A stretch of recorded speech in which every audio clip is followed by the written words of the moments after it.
Hello. आज आपण पाहणार आहोत की सोशल मीडियावर सध्या जे खूप ट्रेंडिंगला आहे की कोरियन ग्लास स्किन, एकदम fair skin, no any spot on the skin. तर खरंच हे अचिवेबल आहे का आपल्या इंडियन स्किनवरती, हे आज आपण पाहणार आहोत. तर आधी आपण पाहूयात की त्यांचं क्लायमेट कसं आहे. तर त्यांचं क्लायमेट कोल्ड आणि लेस ह्युमिडिटी असणार आहे. इंडियन क्लायमेट हे डायव्हर्स आहे, ट्रॉपिकल म्हणजे आपण एकतर उष्णकटिबंध ह्याच्यामध्ये राहतो, ज्यामध्ये हाय आर्द्रता आहे, हीट आहे, पोल्युशन आहे, सन एक्सपोजर जास्त आहे, अशा वातावरणामध्ये आपण राहतो. तर त्यांचा स्किन कन्सर्न आणि आपला स्किन कन्सर्न हा वेगळा आहे. त्यांच्या स्किन कन्सर्नमध्ये मोस्ट ऑफ ड्रायनेस येतं. तर आपल्या स्किन कन्सर्नमध्ये hyperpigmentation, melasma, dark spot, oily skin, clog pores हे आपलं स्किन कन्सर्न आहे. तर त्यांच्या स्किन कन्सर्नमध्ये ते ॲड करतात की क्लिन्झर, डीप क्लिन्झर, टोनर, स्नेल म्युसिन हे ते त्यांच्या स्किन रुटीनमध्ये ॲड करतात. तर आपल्या नॉर्मली स्किन रुटीनमध्ये काय ॲड असायला हवं की क्लिन्झर, सिरम, मॉइश्चरायझर आणि सनस्क्रीन.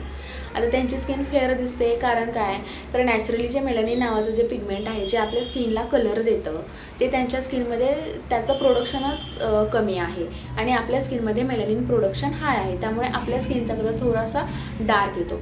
तर मेलॅनिन पिगमेंट काय करतं, तर ते आपल्याला सनपासून प्रोटेक्ट करतं.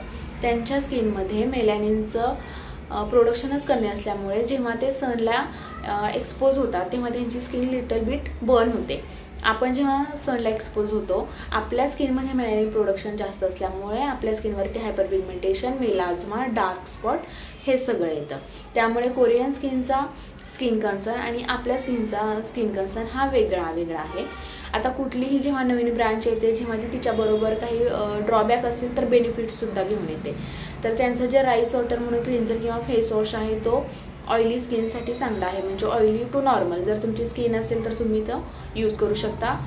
दुसरं आहे स्नेल म्युसिन, जर तुमची स्किन ड्राय असेल तर तुम्ही ते यूज करू शकता. पण आपल्याकडे जे सिरामाइड किंवा हायलोरोनिक ॲसिड म्हणून जे आहे ड्राय स्किनसाठी ते सफिशियंट आहे तुमच्या स्किनसाठी.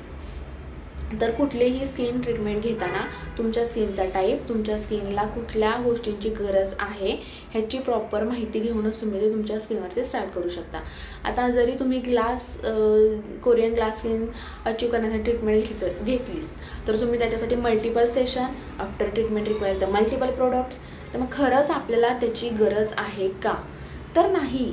आपलं जे क्लायमेट आहे, आपला जो स्किन कन्सर्न आहे ते वेगळं आहे आणि ते आपल्या स्किनमध्ये दिलेलं आहे. तर आपल्या स्किनसाठी काय महत्त्वाचं आहे, आपली जी स्किन जशी आहे तशी ती मेंटेन करणं आणि त्याबरोबर तिच्या जे काही कंप्लेंट्स आहेत, समजा मेलाझ्मा आहे, हायपरपिगमेंटेशन आहे, पिंपल्स येत आहेत, ॲक्ने येत आहेत, त्यानुसार तुम्ही तुमच्या स्किनसाठी ट्रीटमेंट घेऊ शकता. थँक्यू. आणि नेक्स्ट व्हिडिओमध्ये आपण पाहणार आहोत की आत्ता जे पुन्हा आपल्याकडे आहे की ग्लुटाथिऑनची ट्रीटमेंट, तर ती खरंच किती गरजेची आहे आपल्या स्किनसाठी हे आपण पाहूया. थँक्यू.